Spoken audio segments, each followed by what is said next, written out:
When I first met Sienna Moore, it felt less like fate and more like standing in the sun after a long, cold winter.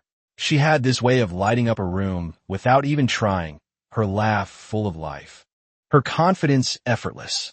I was drawn to her from the start like a moth to a flame, even though a part of me wondered if I really belonged in her world. She was ambitious, sharp, and beautiful, while I felt ordinary, almost forgettable next to her. But somehow, she chose me. In those early days, it was easy late-night talks that stretched into morning, messy dinners at cheap restaurants, dreams scribbled on napkins. We promised each other a life full of meaning, full of adventures we hadn't even dared to imagine yet. At the time, I thought that was all love needed, two people willing to dream together. I didn't see the small cracks forming under the surface. I didn't notice that sometimes I loved her wonder, her fire, more than she loved me. Looking back, I realize now, sometimes we fall in love with the way someone makes us feel, not who they truly are. And sometimes that's enough, until it isn't. At first, the cracks were invisible, hidden beneath the shine of our busy lives. Little things, missed calls, distracted conversations, quiet dinners where our plates were fuller than our words. Sienna brushed them off with a tired smile, and I let myself believe it was just the stress of growing up, of chasing dreams too big for our tired hands. But slowly, the air between us thickened. Fights started cropping up like weeds. Never explosive, just quiet, sharp-edged arguments that left splinters. I would apologize for things I didn't even understand, just to smooth things over, just to keep her from pulling further away. There was a new distance in her eyes, like she was already halfway out the door. She stopped asking about my day. She stopped laughing at my bad jokes. And somewhere along the way, I stopped expecting her to. The word divorce slipped from her lips so easily it almost felt rehearsed, dropped like an anchor in the middle of every fight. Maybe we married the wrong people, she'd say, her voice cool, her hand steady. Each time, it chipped a little more off whatever hope I had left. I told myself love was about enduring, about weathering the hard seasons. But love isn't supposed to feel like a battlefield you survive alone. Love isn't supposed to make you question your own worth every time you hear silence instead of laughter. I just wasn't ready to admit that yet. Not then. The night everything finally snapped wasn't loud or cinematic. There was no storm raging outside, no dramatic shouting match. It was just two tired people standing on opposite sides of a living room, surrounded by years of unsaid things. Sienna tossed the word divorce out again, sharp and casual, like flicking a match on a dry leaves. But this time, I didn't scramble to put out the fire. I didn't beg, didn't try to fix the unfixable. I just stood there, feeling the weight of it settle into the empty spaces between us. She looked almost disappointed, almost offended by my silence. "You're not even going to fight for me?" she asked, her voice brittle. And for the first time, I realized she didn't want a partner. She wanted a witness to her unhappiness. Someone to blame when the emptiness got too loud. I looked at her, really looked at her, and saw a stranger dressed in all the memories we used to share. I couldn't carry it anymore.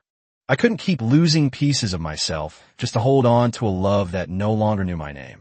So I nodded, calm as a quiet lake, packed a single duffel bag, and walked out the door with our dog trailing behind me.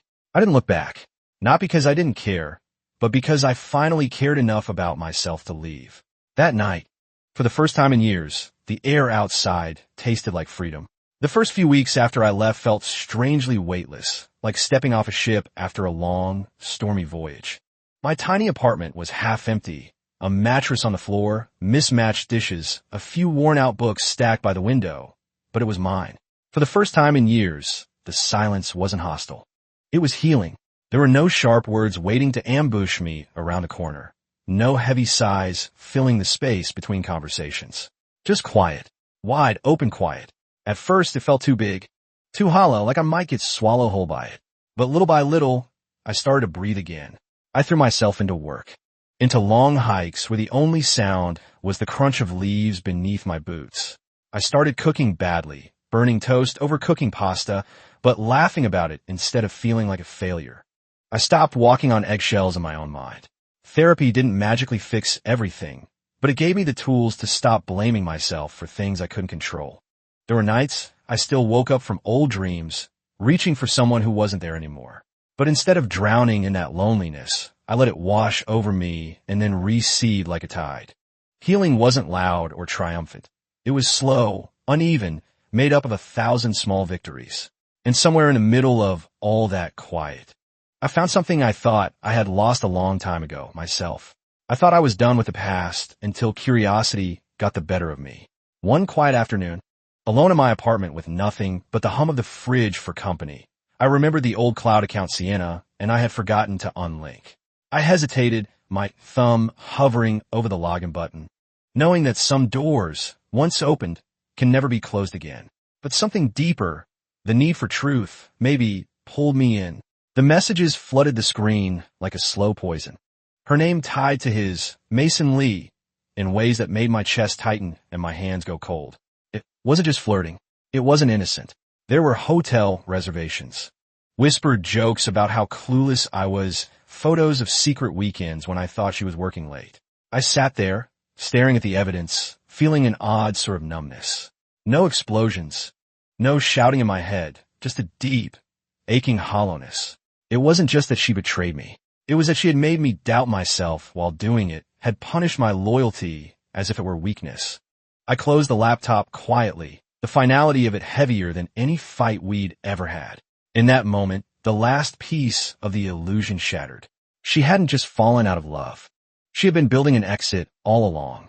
And for the first time, I didn't feel the urge to win her back. I only felt the need to move forward, alone and free. When I finally agreed to meet Sienna, it wasn't out of hope. It was closure I was after, the kind you carve out for yourself when the other person has long since abandoned honesty. We sat across from each other in a small coffee shop, the air thick with old memories and unsaid words. She looked different, thinner, tired, her once bright energy dimmed into something almost fragile. She spoke in soft tones, threading regret through every sentence, painting herself as someone who had simply gotten lost along the way. For a few moments, I almost let myself believe it. Almost. But then I pulled out my phone, opened the gallery of screenshots, and set them down on the table between us. I watched the color drain from her face as realization dawned. No acquiescence, no anger. Just the plain, ugly truth sitting there like a weight neither of us could lift. While you were building a future with someone else, I said quietly, I was busy believing in us. She stumbled over excuses, her voice cracking, but I didn't need her explanations anymore. I didn't need her to understand the damage. That was her burden to carry now. I stood, gathering my things slowly, feeling lighter than I had in years. No dramatic goodbye, no slammed doors, just a quiet parting, like a leaf breaking free from a dying branch. As I stepped out into the crisp evening air, I knew it was over. Completely. And finally, the ending belonged to me. The weeks that followed felt strangely still, like standing in a field after a storm has torn through, wreckage all around, but an undeniable peace in the air. I cut all ties with Sienna, blocked her number, changed my email, forwarded my mail to a new address where her name never touched the envelopes. It wasn't revenge. It wasn't cruelty. It was survival. I realized healing wasn't a loud, dramatic affair. It was a quiet series of choices made every day, choosing not to check my phone for her messages, choosing not to replay every memory like a movie on repeat, choosing to let her become part of the past I no longer lived in. Some nights, the loneliness gnawed at me, sharp and insistent. I'd reach for my dog Milo, his steady breathing anchoring me back to the present. Other nights, there was a strange kind of freedom, a lightness that surprised me. I picked up old hobbies I had abandoned, hiking, photography, cooking meals that only I had to enjoy. For the first time in years, my life wasn't about managing someone else's storms. It was about building small, steady joys of my own. I wasn't rushing toward anything. I wasn't chasing closure or love or validation. I was simply existing, breathing, reclaiming the pieces of myself I had lost trying to be enough for someone who never saw me clearly. And in that slow, sacred stillness, I realized I was enough all along. I wasn't looking for anything when I met Harper Sullivan. That's probably why it felt so different. We crossed paths at a tiny used bookstore tucked between a bakery and a florist, the kind of place that smells like old paper, strong coffee, and the faint sweetness of forgotten dreams. She was standing in the poetry aisle, laughing softly to herself over a worn-out collection of poems. There was no spark in the cinematic sense, no thunderclap, no fireworks, just a quiet, curious pull. We struck up a conversation about our favorite authors, And before I knew it, an hour had disappeared like mist under the morning sun. Harper had a warmth about her. Not the kind that demanded attention, but the kind that welcomed you in without expectation. Over coffee, she told me about her job as a nurse. About the nights she stayed up late, just listening to patients who were scared to die alone. There was a softness in her, but also an undeniable strength. With Harper, I didn't feel the need to be perfect to guard every word. I could just exist, messy and healing and real. Every laugh, every small silence between us felt easy, effortless, unforced. It scared me at first, how natural it felt, but slowly the fear started giving way to something better. Hope, not the desperate hope I once clung to, but the quiet, steady kind that feels like planting roots after too many seasons spent blowing in the wind. For so long, I thought love was about holding on, gripping tighter when things got hard, sacrificing more, proving myself over and over. I thought success was the size of your house, the title on your business card, the number in your bank account. But somewhere between losing Sienna and finding my way back to myself, I learned the truth. Real love isn't about clinging. It's about choosing freely, without fear, without force. It's about feeling safe enough to be seen in all your imperfect pieces and loved not despite them, but because of them. And success is not measured by trophies or balance sheets. It's waking up with a quiet mind. It's trusting your own voice. It's choosing peace over chaos, authenticity over approval.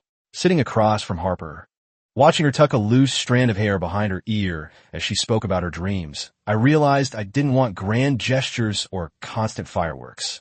I wanted steady hands. I wanted quiet mornings and easy laughter. I wanted a life built not on proving something to the world, but on living fully in the small, beautiful moments that the world often overlooks. For the first time, I wasn't chasing anything. I wasn't chasing love, or success, or even healing. I was simply being, and in that stillness, in that ordinary, extraordinary life I was starting to build, I found everything I'd been searching for all along, and it had been inside me the whole time. The past will always be a part of me, but it no longer defines me. I carry the lessons, not the weight. Some scars still ache on rainy days. Some memories still flicker when the world gets quiet, but they don't hold power anymore. They are reminders of the bridges I crossed, not chains that bind me. Life now feels like an open road stretching into the unknown, and for the first time, the unknown doesn't scare me. It excites me. There's beauty in not knowing exactly where you're headed, only that you're moving forward. I spend my days building something meaningful, not chasing perfection, but creating spaces where second chances are possible, for others and for myself. Love, when it comes again, will be a choice made with open eyes, not a desperate grasp in the dark. And if I fall again, because life will always find a way to test your heart, I know now that I'll rise again, steadier, wiser. Because rising isn't a one-time thing. It's a way of living. And my story, the real story, is only just beginning, written one brave step at a time. In today's world, it's easy to believe that holding on is strength, that fighting to save something broken is the proof of love or loyalty. But sometimes the bravest thing you can do is let go. True peace isn't found in forcing people to stay or proving your worth to those who don't see it. It's found in building a life where your happiness isn't dependent on someone else's approval. Trust yourself. Choose relationships where you can breathe freely, not walk on eggshells. And remember, healing isn't weakness. It's the first powerful step toward a life you truly deserve.